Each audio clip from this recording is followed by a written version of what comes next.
جب حضرت ابراہیم علیہ السلام نے کعبۃ اللہ کو مکمل تعمیر کر دیا تو اللہ عز و جل نے ان کو حکم دیا کہ میرے پیارے ابراہیم لوگوں میں حج کا اعلان کرو، گھر بن گیا ہے اور اب حج کا اعلان کر دیجیے۔ تو حضرت ابراہیم علیہ السلام نے مکہ کے جبل ابو قبیس پر کھڑے ہو کر بلند آواز سے صدا لگائی کہ لوگوں، اللہ کا گھر بن چکا ہے، آ جاؤ اس کا حج کر لو۔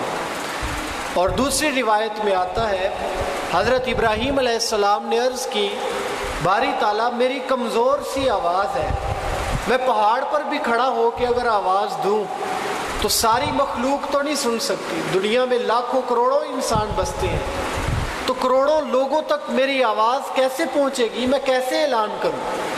تو اللہ تعالیٰ نے ارشاد فرمایا، پیارے ابراہیم اعلان کرنا تمہارا کام ہے، ساری دنیا کے انسانوں تک آواز پہنچانا یہ تمہارے رب کا کام ہے۔ فرمایا ابراہیم اعلان تم کرو، آواز پہنچانے کی ذمہ داری میری ہے۔ تو پھر کیا ہوا؟ حضرت ابراہیم علیہ السلام نے اعلان کیا، روایات میں آتا ہے مشرق مغرب شمال جنوب آسمان زمین ساری مخلوق تک اللہ نے حضرت ابراہیم علیہ السلام کی آواز کو پہنچا دیا، اور ساری مخلوق نے ان کی آواز پر لبیک کہا۔ یہ تو وہ انسان تھے جو دنیا میں موجود تھے، وہ لوگ جو بھی پیدا بھی نہیں ہوئے، جو اپنے باپوں کی پشتوں میں تھے، جو بھی اپنی ماؤں کے پیٹوں میں تھے، اللہ نے ان تک بھی حضرت ابراہیم کی آواز کو پہنچا دیا۔ اور قیامت تک آنے والے جتنے انسان تھے سب کی روحوں تک یہ آواز پہنچی، اور ان روحوں نے بھی لبیک کہا۔ حدیث میں آتا ہے جس نے جتنی بار لبیک کہا تھا اللہ اس کو اتنی بار حج کرنے کی سعادت عطا فرمائے گا۔ تو دنیا میں جو بھی حج کرنے کے لیے جاتا ہے تو یہ اس کا اثر ہے جو اس نے حضرت ابراہیم کی آواز پر لبیک کہا تھا۔ حضرت ابو ہریرہ رضی اللہ تعالیٰ عنہ سے روایت ہے، رسول اللہ صلی اللہ علیہ وسلم نے لوگوں سے ارشاد فرمایا کہ لوگوں تمہارے اوپر حج کو فرض کر دیا گیا ہے، لہذا حج کرو۔ تو ایک صحابی نے کھڑے ہو کر پوچھا، یا رسول اللہ صلی اللہ علیہ وسلم کیا ہر سال حج کرنا فرض ہے؟ تو نبی پاک صلی اللہ علیہ وسلم خاموش ہو گئے۔ اس نے پھر پوچھا، کیا ہر سال حج کرنا فرض ہے؟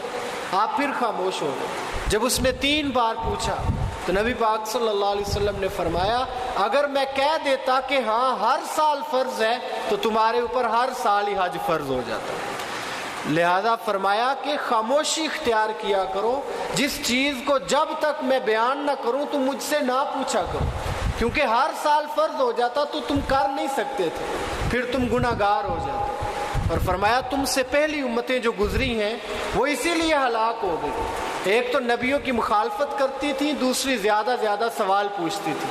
تو کثرت سوال کرنا، بے جا سوال و جواب کرتے رہنا، اس سے منع فرمایا گیا۔ فرمایا جس چیز کا میں تمہیں حکم دوں اسے کیا کرو، اور جس سے میں تمہیں روک دیا کروں اس سے باز آ جایا کرو۔ تو نبی پاک صلی اللہ علیہ وسلم کی اس حدیث سے ہمیں معلوم ہوتا ہے، آج لوگ کہتے ہیں بس اللہ کا حکم ہی چلتا ہے، بس اللہ کی ماننی چاہیے، نبی پاک صلی اللہ علیہ وسلم کے پاس کوئی اختیار نہیں۔ تو میاں یہاں دیکھیں اس حدیث سے، بخاری اور مسلم کی متفق علیہ حدیث ہے، نبی پاک صلی اللہ علیہ وسلم نے فرمایا اگر میں کہتا کہ ہر سال حج فرض ہے، اللہ تعالیٰ ہر سال ہی حج کو فرض فرما دیتا۔ تو معلوم ہوا کہ نبی پاک کی زبان سے جو نکل جائے اللہ تعالیٰ اس کو بھی دین کا حصہ بنا دیا کرتا ہے۔ اس لیے اعلیٰ حضرت فرماتے ہیں وہ زبان جس کو سب کن کی کنجی کہے اس کی نافذ حکومت پہ لاکھوں سلام، وہ دہن جس کی ہر بات وحی خدا، چشمہ علم و حکمت پہ لاکھوں سلام۔